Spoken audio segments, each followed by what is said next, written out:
সুমি সম্রাটের হাত ধরে টানাটানি করছে।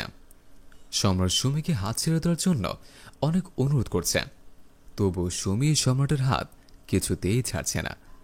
সুমি একটা বোবা মেয়ে, কথা বলতে পারে না। সুমি ইশারায় সম্রাটকে বারবার কিছু একটা বোঝানোর চেষ্টা করছে। সম্রাট সুমিকে না বোঝার ভান করে বলছে, আমার হাতে এখন সময় নেই, আমাকে বাজারে যেতে হবে, আমার হাতটা ছেড়ে দে। সুমি সম্রাটের হাত ছেড়ে দিয়ে মাথায় ঘোমটা দিয়ে ইশারা বোঝাচ্ছে যে আমি তোর বউ হব, তুই বলেছিলে আমাকে বিয়ে করবে। সম্রাট তখন বুঝতে পারলেন সুমি কিছুতেই ওর পিছু ছাড়বে না, তাই সম্রাট সুমিকে বিয়ে করার আশ্বাস দিয়ে কোনো মতে ওর সামনে থেকে চলে গেলেন। সুমি খুশি হয়ে সম্রাটের বাড়ির দিকে পিছনে ঘুরে যাওয়ার কথা মনে করতে লাগলেন। সম্রাট বাগানের ভেতর থেকে বের হয়ে গাছের সামনে দাঁড়ালেন। সম্রাটের পিছনে পিছনে কাঁদতে কাঁদতে সুমি সম্রাটের পাশ দিয়ে চলে গেলেন। অসহায় মেয়েটিকে বাগানে একা পেয়ে সম্রাট আজকে যা করল, বোবা মেয়েটি কাউকে বলতেও পারছে না, নিজে সইতেও পারছে না, শুধু নিজের কষ্টটা বুকে চেপে হাঁটতে লাগল। সুমির পিছনের কথা মনে পড়ে মুখটা একেবারে কালো হয়ে গেল।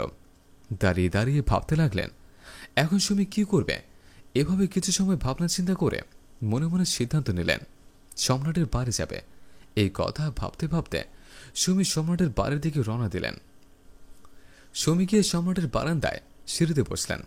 সম্রাটের বউ ঘর থেকে বের হয়ে সুমিকে দেখে জিজ্ঞেস করলেন, কি রে সুমি, তুই হঠাৎ এখানে এসে বসলি কেন? সুমি সম্রাটের বউকে দেখে মাথায় ঘোমটা দিয়ে বললেন, আমিও আপনার মতো এই বাড়ির বউ হতে এসেছে। সুমির কথা শুনে সম্রাটের বউ কিছুই বুঝতে পারছে না, তাই সম্রাটের বউ আবার জিজ্ঞেস করল, সুমি তুই কি বলিস, আমি তোর কথা কিছুই বুঝতে পারছি না। সুমি পেট দেখিয়ে বললেন, আমি মা হতে চলেছে, আপনার স্বামীর সন্তান আমার গর্ভে।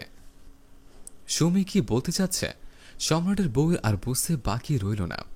কি করবে বুঝে উঠতে না পেরে শাশুড়িকে ডাক দিল।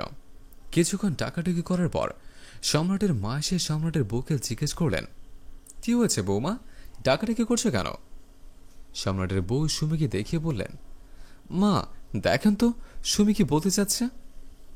সুমি সম্রাটের মাকে বোঝাতে লাগলেন, আমি আপনার ছেলে বউ হতে চাই, আপনার ছেলে সন্তান আমার গর্ভে। সম্রাটের মা সুমির কথা শুনে বলতে লাগলেন, সুমি তুই সব কি বলছিস, তোর মাথা ঠিক আছে? সুমি সম্রাটের মাকে বলতে লাগলেন, আমি যেটা বলছি সেটা সত্যি, আমার কথা বিশ্বাস না হলে আপনার ছেলেকে ডাক দেন। সম্রাটের মা চিন্তা করতে লাগলেন, একটা বৌমা মেয়ে কখনো মিথ্যা কথা বলতে পারে না। এই কথা ভাবতেই সম্রাটকে ডাক দিলেন। সম্রাট মায়ের কাছে এসে জিজ্ঞেস করলেন, মা তুমি আমায় ডেকেছ? সম্রাটের মা সম্রাটকে বললেন, সুমি যা বলছে তা কি সত্যি? সম্রাট বললেন, মা ও একটা বোমা মেয়ে, ও মিথ্যে কথা বলছে।